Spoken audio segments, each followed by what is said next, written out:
Well, greetings subscribers, welcome back to the channel, welcome back to the vlog. This is a follow-up on my Ryobi 40-volt lithium brushless lawnmower. I posted a couple videos about how I was having problems with this thing cutting in and out, and seems to be a very common problem actually with this unit, and kind of basically stems from this little safety kill switch right here. Why they put this there, I have no idea. I've tried a couple of quick fixes on it. I taped this over and trying to keep that button down, and it is still cutting out. And then I also glued it, so as you can see, that thing's depressed and actually glued into place. And what happens is when you have this arm up and locked into place and you're using this, and you push the mower basically back and forth, like when you're just cutting your lawn and you're picking up the front end and you're moving it around like that, that button's getting pressed and depressed and pressed and depressed, and that's why it keeps cutting out. So what I typically do at that moment is just keep this little safety bar engaged, and I keep the button depressed, and it takes quite a bit to get through the backyard, but you know, it's been working for now. So what I'm going to do now, though, is what I should have done probably a year ago, and that's just remove all this, get at that safety switch, take a look and see how it's connected, and I'm probably just going to eliminate it, hardwire it. I'll take the ins and out leads and just connect them underneath the plastic and kind of go from there. So stay tuned. Okay, so going through the process, got a Torx T40 to remove this handle. These just come out. They're pretty tight at the beginning because they've got some red thread locker on them, and they also have a washer that sits on the inside for that handle. So just pay attention to that when that comes out, and you got to put that back in.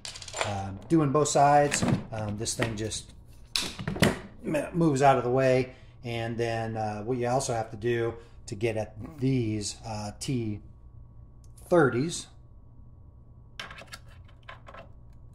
is make sure you adjust this all the way up in the highest position. Otherwise, I found that the tire was in the way. So we're going to do that next and see if we can just remove this side panel and get at that little kill switch.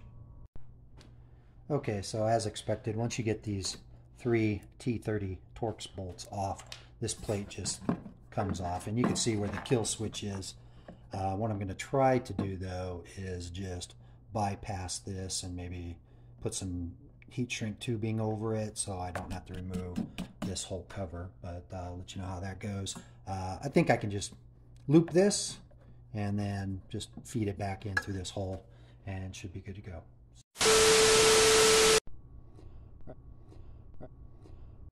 All right, it might be a little overkill, but I had to use a T15 Torx to take out about 10 screws. There's 2 on the front panel, here. There's 2 more up on the top, one here, one here.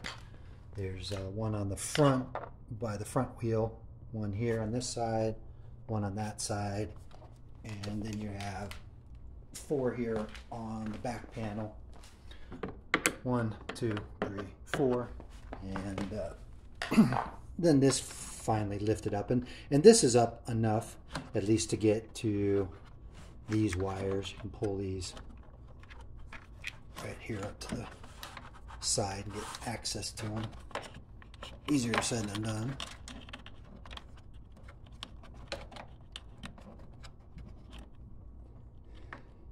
So there they are. Like I said, I'm just going to loop these together, and that way it'll bypass that safety switch. And again, this is that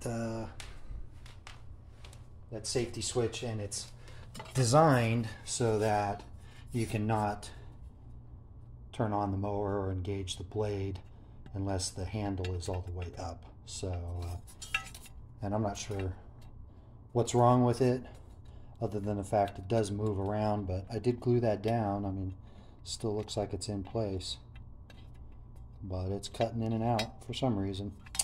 So anyway, let's see what the finished product looks like. Okay, so just to test my theory, got these leads now connected. yeah, I will get those soldered up and protected. And then just to test it, you can test it with the handle, but make sure, because I forgot originally, that you have to have that other safety switch locked. But if you put this down, hit the button, yeah, works fine. So I don't anticipate having any other issues with this, and then it'll just be bolting it back together, going out back, giving it a shot, moving it a lot up and down, left and right, make sure that there isn't anything else going on. So hopefully that helps you and eliminates the problem.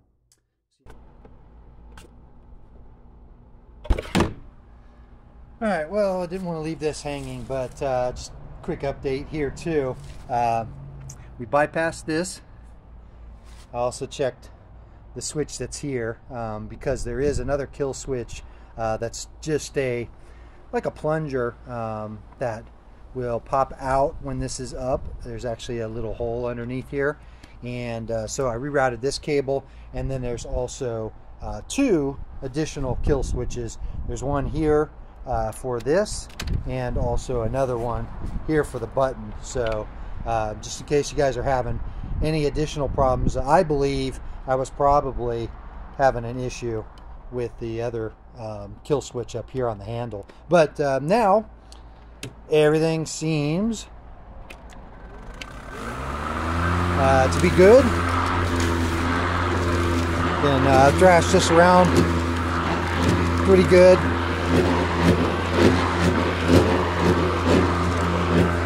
Nothing seems to cut out anymore, so we're going to consider this one done. So hopefully that helps you guys, and see you on the next one.